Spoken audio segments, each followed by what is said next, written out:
আসসালামু আলাইকুম। সবাইকে স্বাগত জানাচ্ছি বিরিভিউজে। আপনাদের সঙ্গে আছি আমি তাসনিম হোসাইন। যুক্তরাষ্ট্রের পররাষ্ট্রমন্ত্রী অ্যান্টনি ব্লিংকেন সবকিছুতেই তাড়াহুড়ো করার মানুষ। এর অবশ্য কারণও আছে। আফগানিস্তানে যুক্তরাষ্ট্রের অস্বাভাবিক বিপর্যয়ের কারণে দেশটি সারা বিশ্বের মানুষের কাছে হাসি তামাশার পাত্রে পরিণত হয়েছে। এই পরিস্থিতি ধামাচাপা দিতে প্রেসিডেন্ট জো বাইডেন ব্লিংকেনের কাছ থেকে মার্কিন পররাষ্ট্র নীতিতে দ্রুতই কিছু সাফল্য আশা করছেন, আর ব্লিংকেনও সেই সাফল্য এনে দিতে মরিয়া হয়ে চেষ্টা চালাচ্ছেন। সর্বশেষ মধ্যপ্রাচ্যের কয়েকটি দেশের সাথে ইসরায়েলের সম্পর্ক স্বাভাবিক করার আব্রাহাম চুক্তিকে ভারতকে যুক্ত করে কূটনৈতিক সাফল্য অর্জনের চেষ্টাও ব্যর্থ হয়েছে। কিভাবে এই চেষ্টা ব্যর্থ হতে যাচ্ছে তা থাকছে মোতালেব জামালির প্রতিবেদনে।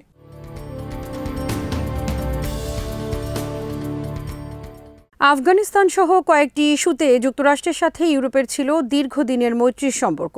সেই সম্পর্কে দেখা দিয়েছে ফাটল। রাশিয়া গ্যাস বিক্রি করে পৌঁছে গেছে ইউরোপের কেন্দ্রে। ইরানের পরমাণু কর্মসূচি নিয়ে আবার আলোচনায় রাজি হলেও সে আলোচনা কতটা সামনে এগোবে তা নিয়ে আছে সংশয়। অন্যদিকে জাপানের পূর্ব উপকূলের কাছে ফ্রিডম অফ নেভিগেশন নামে চীন ও রাশিয়া যৌথ নৌমহড়া চালিয়েছে। এ নিয়ে উদ্বেগ প্রকাশ করেছেন যুক্তরাষ্ট্রের জয়েন্ট চিফ অফ স্টাফের চেয়ারম্যান জেনারেল মার্ক মিলি। এ অঞ্চলে রয়েছে যুক্তরাষ্ট্রের গোপন সামরিক স্থাপনা। দেখা যাচ্ছে চারিদিকের পরিস্থিতি যুক্তরাষ্ট্রের জন্য কেবলই উদ্বেগজনক।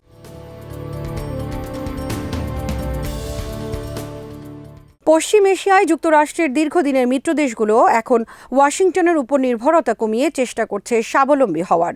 এসব দেশ সম্পর্ক তৈরি করছে ওয়াশিংটনের প্রতিদ্বন্দ্বী দেশের সাথে। এ দেশগুলো চেষ্টা চালিয়ে যাচ্ছে বৃহত্তর জোট গড়ে নিজেদের শক্তি সামর্থ্য প্রমাণের।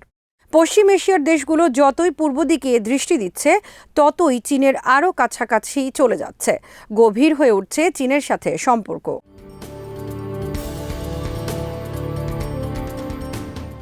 সার্বিক পরিস্থিতি মার্কিন পররাষ্ট্রমন্ত্রী অ্যান্টনি ব্লিংকেনের জন্য সুখকর নয়। আরব উপসাগরীয় দেশগুলোর কাছে সশস্ত্র ড্রোন বিক্রি করতে যুক্তরাষ্ট্র অস্বীকৃতি জানিয়েছে। এরপরই চীন সৌদি আরবের সাথে একটি ড্রোন নির্মাণ কারখানা স্থাপনের জন্য চুক্তি করে। King Abdulaziz City for Science and টেকনোলজিতে স্থাপন করা হবে এই কারখানা। উপসাগরীয় অঞ্চলে এটিই হবে প্রথম ড্রোন নির্মাণ কারখানা।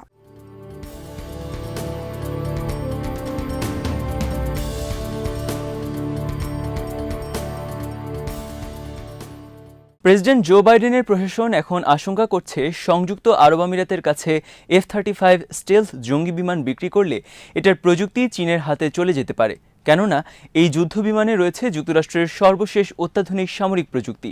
চীনের সামরিক শক্তির উপর পেন্টাগনের গত বছরের একটি নথির বরাত দিয়ে ফিনান্সিয়াল টাইমসে একটি প্রতিবেদন সম্প্রতি প্রকাশিত হয়। এতে বলা হয়, চীন মধ্যপ্রাচ্যের যেসব দেশকে তাদের সামরিক শক্তির লজিস্টিক কেন্দ্র হিসেবে বিবেচনা করছে, আরব আমিরাত তার একটি।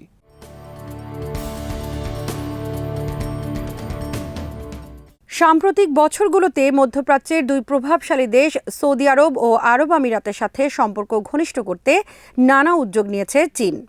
চীনের ক্রমবর্ধমান প্রভাব বিস্তারে বিচলিত হয়ে পড়েছে যুক্তরাষ্ট্রের সামরিক সদর দফতর পেন্টাগন।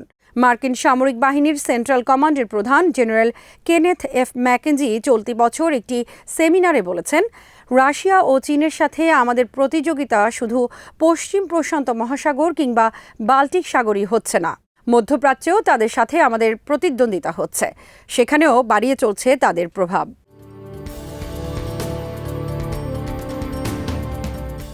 কংগ্রেসে সিনেট সদস্যদের কাছে কিভাবে মেমো তৈরি করতে হয় সে ব্যাপারে প্রশিক্ষণ পেয়েছেন ব্লিংকেন। সাবেক মার্কিন প্রেসিডেন্ট বারাক ওবামার আমল থেকে সেভাবেই তিনি কাজ করে অভ্যস্ত। কিন্তু তার এ কাজের সাথে মধ্যপ্রাচ্যের রাজনৈতিক সংস্কৃতির কোনো সম্পর্ক নেই। মধ্যপ্রাচ্যের ভূরাজনীতির সাথে কিভাবে খাপ খাইয়ে পদক্ষেপ নিতে হবে সে ব্যাপারে ব্লিংকেনের কোনো ধারণা নেই। ব্লিংকেনের জায়গায় জ্যারেড কুশনার হলে তিনি ক্ষমতাবান সৌদি যুবরাজ মোহাম্মদ বিন সালমানের সাথে ভালোভাবে যোগাযোগ করতে পারতেন।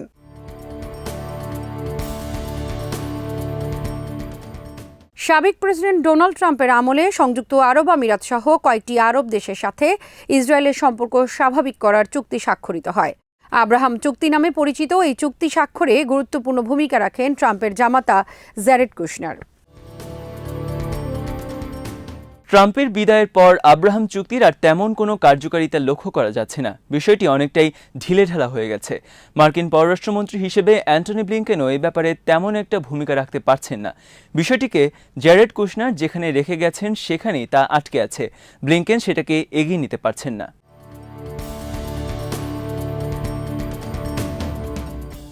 আব্রাহাম চুক্তিকে একেবারে ফেলেও দিতে পারছে না যুক্তরাষ্ট্র। বিষয়টি নিয়ে মাথা ঘামাতে হচ্ছে বাইডেন প্রশাসনকে। জ্যারেড কুশনারের পরিকল্পনা ছিল আব্রাহাম চুক্তিতে সৌদি আরবকেও অন্তর্ভুক্ত করা। ইসরায়েলের সাথে সৌদি আরব সম্পর্ক স্বাভাবিক করলে সেটা হতো কুশনারের জন্য বিরাট সাফল্য। আঞ্চলিক ভূরাজনীতিতেও আসতো বড় ধরনের পরিবর্তন। কিন্তু সেটার পরিবর্তে এখন এগিয়ে চলেছে ইরান সৌদি সম্পর্ক স্বাভাবিক হওয়ার প্রক্রিয়া।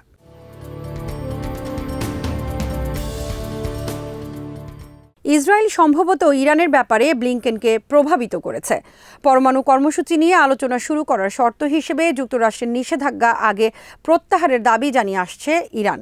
সেটা মেনে নিয়ে যুক্তরাষ্ট্র আলোচনায় বসলে ইরান অনেকটাই এগিয়ে থাকবে। এতে আঞ্চলিক ভূরাজনীতির ভারসাম্যেও পরিবর্তন আসবে। ইসরায়েল কিছুটা হলেও হোঁচট খাবে। সে কারণেই ইসরায়েল চাইছে না যুক্তরাষ্ট্র ইরানের পরমাণু কর্মসূচির আলোচনায় ফিরে আসুক।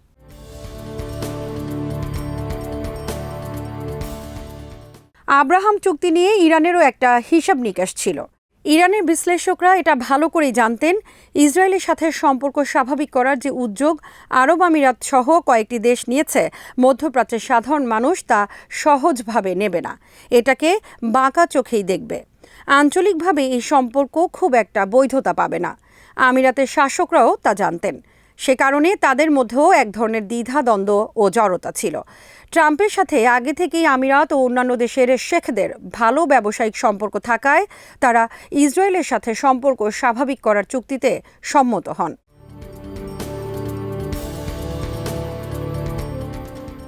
এখন আবার আব্রাহাম চুক্তি হঠাৎ করেই আলোচনায় চলে এসেছে, কারণ বাইডেন প্রশাসন আব্রাহাম চুক্তিতে ভারতকে যুক্ত করেছে। এই আকস্মিক ও অস্বাভাবিক প্রক্রিয়ার মাধ্যমেই যুক্তরাষ্ট্র এই চুক্তিকে বৈধতা ও নতুন মাত্রা দিতে চাচ্ছে। গত 18 অক্টোবর যুক্তরাষ্ট্র, ইসরায়েল, আরব আমিরাত ও ভারতের কর্মকর্তাদের মধ্যে চমক সৃষ্টি করা ভার্চুয়াল বৈঠকের আয়োজন করা হয়। আমেরিকান লবিস্টরা একে তুলে ধরেছেন ইন্দো আব্রাহাম চুক্তি হিসেবে।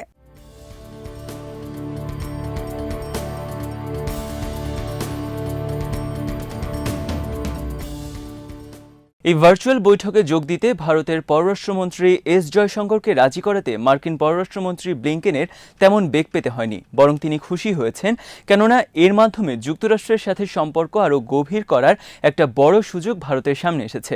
ফলে ভারত সুযোগটি লুফে নিয়েছে, কারণ উপসাগরীয় অঞ্চলে চীনের প্রভাব ঠেকাতে যুক্তরাষ্ট্র ও ইসরায়েলের গেম প্ল্যানে যুক্ত হতে পারলে দেশ দুটির সাথে ভারতের সম্পর্ক আরও গভীর হবে।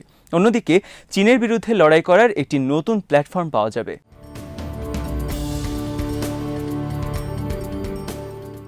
বিশ্লেষকরা মনে করছেন, স্নায়ুযুদ্ধের মানসিকতা থেকেই ইন্দো আব্রাহাম চুক্তির মাধ্যমে একটি ব্লক তৈরির চেষ্টা করছে যুক্তরাষ্ট্র। কিন্তু বাস্তবতা হচ্ছে এই অঞ্চলের দেশগুলো স্নায়ুযুদ্ধকে পিছনে ফেলে এসেছে। আব্রাহাম চুক্তিতে সুদানের যুক্ত হওয়ার কথা থাকলেও দেশটি পরে তার থেকে পিছিয়ে আসে। পরিস্থিতি আরও পাল্টে দিয়েছে দেশটিতে সাম্প্রতিক সামরিক অভ্যুত্থান। ফলে অনিশ্চিত হয়ে পড়ছে যুক্তরাষ্ট্রের পরিকল্পিত ইন্দো আব্রাহাম চুক্তির ভবিষ্যৎ।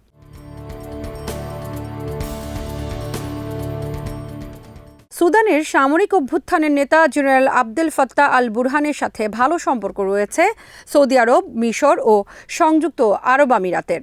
আবার তার ঘনিষ্ঠতা রয়েছে চীন ও রাশিয়ার সাথেও। ফলে সুদানের সামরিক নেতারা কোন দিকে যাবেন তা নিশ্চিত করে বলা যায় না। ইসরায়েল যদিও চাইছে দেশটির সাথে সম্পর্ক ঘনিষ্ঠ করতে, কিন্তু সেটা কতটুকু বাস্তবসম্মত হবে তা নিশ্চিত করে বলা সম্ভব নয়।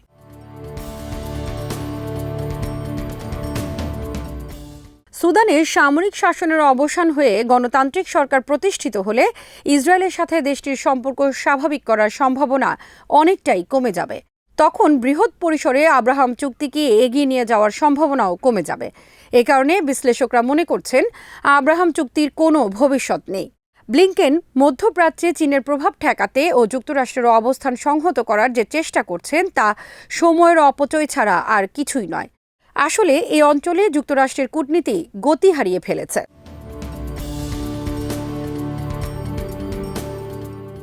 আজ এখানেই শেষ করছি। সবাই ভালো থাকুন, সুস্থ থাকুন, দেখতে থাকুন বিডি ভিউজ। চ্যানেলটি ভালো লাগলে সাবস্ক্রাইব করুন, সংযুক্ত থাকুন আমাদের ফেসবুক পেজে। আল্লাহ হাফেজ।